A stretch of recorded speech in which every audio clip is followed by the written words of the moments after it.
Hello, everybody. Thanks for being patient with us.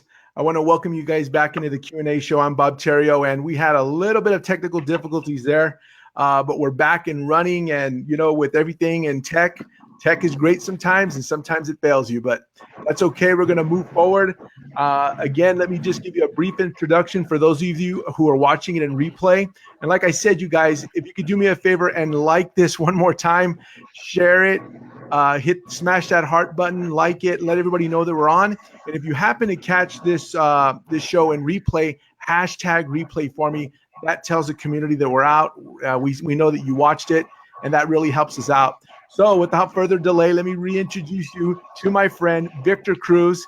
Victor has been a staple here in El Paso on the radio scene, in the radio industry for many years. And I said a lot of things about him, and there's really not much more to say than to just introduce you to Victor. Vic, hi, man. Thanks for being patient. And how you doing today, man? So when rehearsals are done, when does the show actually start? And are we recording now? Is this? I don't know how this technology works these days, Bob. I appreciate it. We're back we're back on the saddle, man. We're back in the saddle. I appreciate that. Thanks again. And again, I started to say I've been doing radio here in El Paso for. Oh, by the way, you're going to learn, Bob, a couple of these. This is the only way I can talk to people from now on. Oh, okay. I have to have headphones on. Yeah, forever. I mean, that's gonna be forever. Even random people in the streets, I got to have headphones on. That way, I know that we're live. That's how I know that we're doing things. I've been doing radio professionally since about '93. I've been in the radio business since '93, and if I go back and think about some of my contemporaries and some of the people that I've worked with, there's not a lot of us left who got started at the same time. So there's a matter of fact, there's really a handful of us who've been doing it. I guess we can mention the stations that I've been on. Oh yeah. I've been on TheQ. I got my start on the Q many years ago. Back in '93, I was. Actually, I got my start on KROD, the AM station, which was still owned, or it is owned by the same company as KLAQ. I'll take it even further than that. Oh my goodness. I got started at El Paso Community College. Started doing mass comm classes there, and part of the mass comm classes were actually placing you in a working environment, a practicum course, if you will. And I did so well in my mass comm classes that I got to the practicum and they hired me. I started working in the industry that I wanted to go to school for. Was that your freshman year of college? It was, I guess, community. It would have been community. So the first and a half year.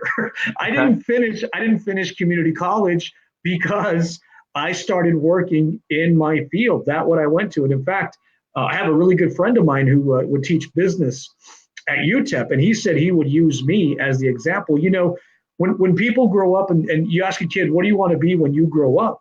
I always wanted to be a radio DJ. I listened to guys like Jim Zippo on Kent 98 and the Morning Flakes on 93.1, and I just knew that's what I wanted to do. And there's very few people, Bob, I think, end up doing what they say they're going to do. This is what I wanted to do. Well, I also wanted to be a garbage man.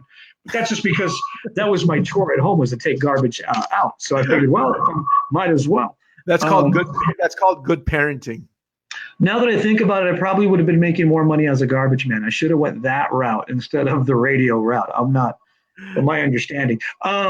Sanitation department is what they call it. So right. I wanted to do what I'm doing. I mean, who can say that? Who can actually say that they grew up and became what they wanted to do? And I still feel like I haven't grown up. I don't know what else to do when I grow up. You know, I'm doing the job that I thought. So I didn't finish community. I actually got hired.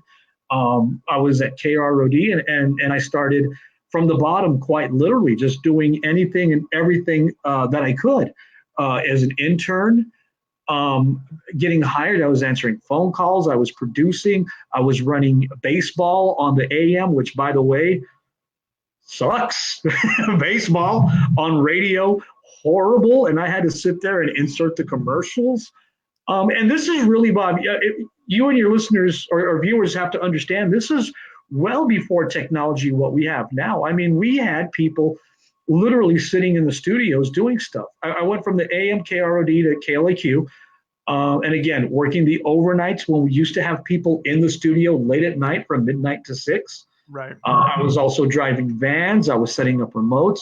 I was doing anything and everything I could. If they wanted me to go hammer a nail and post a sign somewhere, I did that. Worked my way all the way through the morning show. And again, which is unheard of. You just don't put somebody in a morning show, but a position open for me to become the morning show producer. So I was producing, producing Buzz and Patty back in the day. I did that for a few years. I actually left radio for a couple of months, about a year and a half maybe. Mm-hmm. Ended back on radio again. I went to KISS 93.1. I worked there for about 3 or 4 years because it was owned by the same company. Right. Left there, went to what was Hero Radio. The last few months of Hero Radio when it was around, and I worked Hero Radio. Again, I worked every shift there. Hero Radio was owned by the same company who owned 92.3 The Fox. So I ended up on the Fox. And I mean, I've just literally have been up and down the radio dial, but I've been doing it since 93. It's been a long ride. When you think about it, right? When you sit back and ponder it, it's been a while. And I've watched the industry change, and I've watched it change for the good and for the better. And where I'm at right now, our parent company, if you guys understand anything about mass communications and about entertainment, really, you always have a parent company. You always have that blanket company. And the biggest one that people hear and maybe they don't realize is iHeart. You talk about iHeart Media, you talk about iHeart owning thousands of radio, maybe hundreds of radio stations and a couple of TV stations. We're not owned by iHeart ourselves. We're owned by Entravision, and we also have TV. So I've seen radio and TV change drastically in the past 10 years. The rule of thumb seems to be every 3 years, radio changes because of technology, because of music, because of people's attitudes, perceptions. So I've seen it change over and over.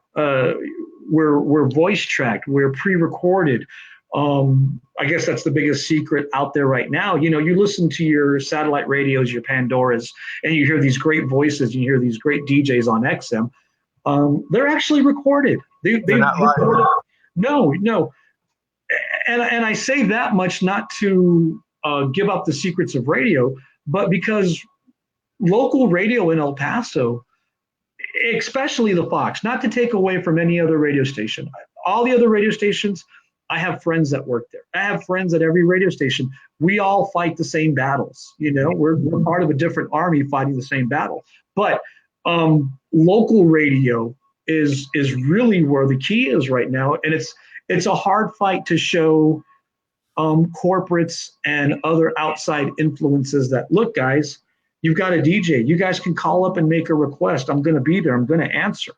I may not play the request, but I'm going to be there to answer the phone call. You know what I mean? It's not pre-recorded. There's a personality.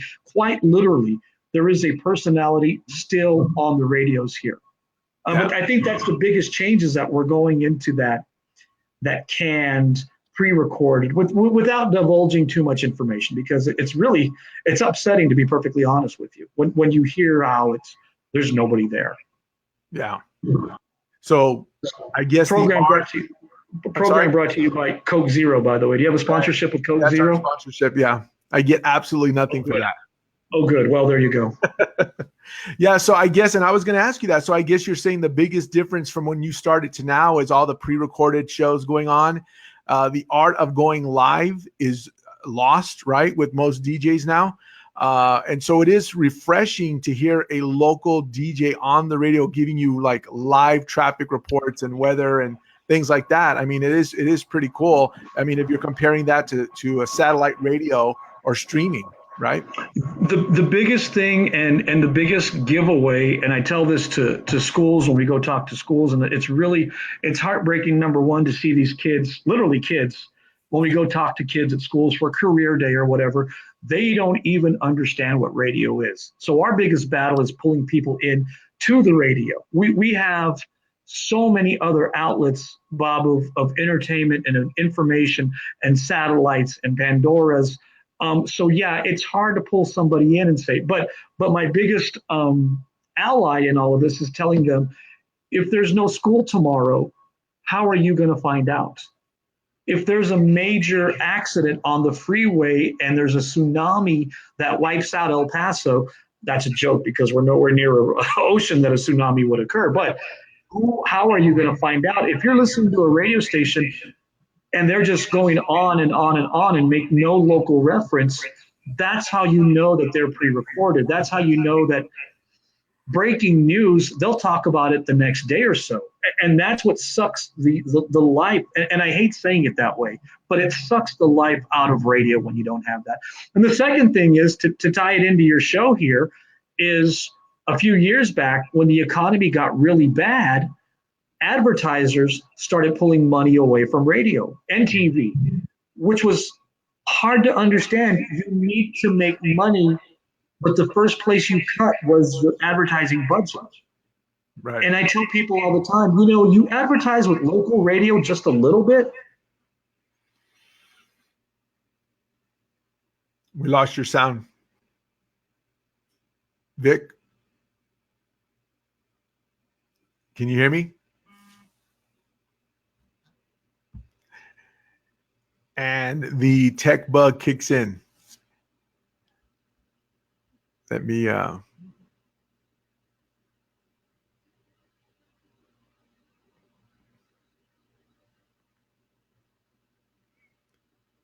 whoever's watching out there, can you tell me if you can hear Victor or not? If you can comment, or if you can hear me, let me know through a comment. That would help me out.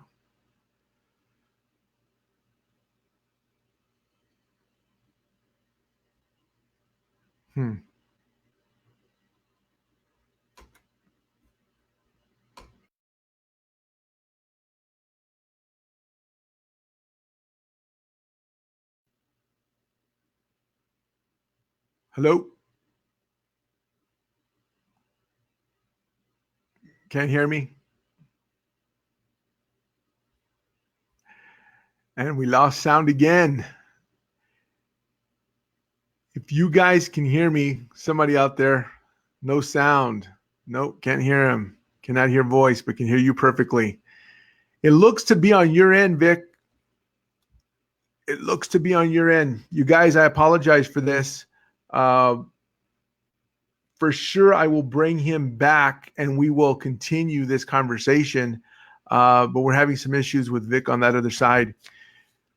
You guys, I appreciate you joining me tonight. We're going to get these kinks worked out, and I'll bring him back when we're able to get a better connection on his end. But this stuff happens, But I appreciate you guys joining me tonight, and we'll schedule another time. We may even do it in person with Victor because he is local.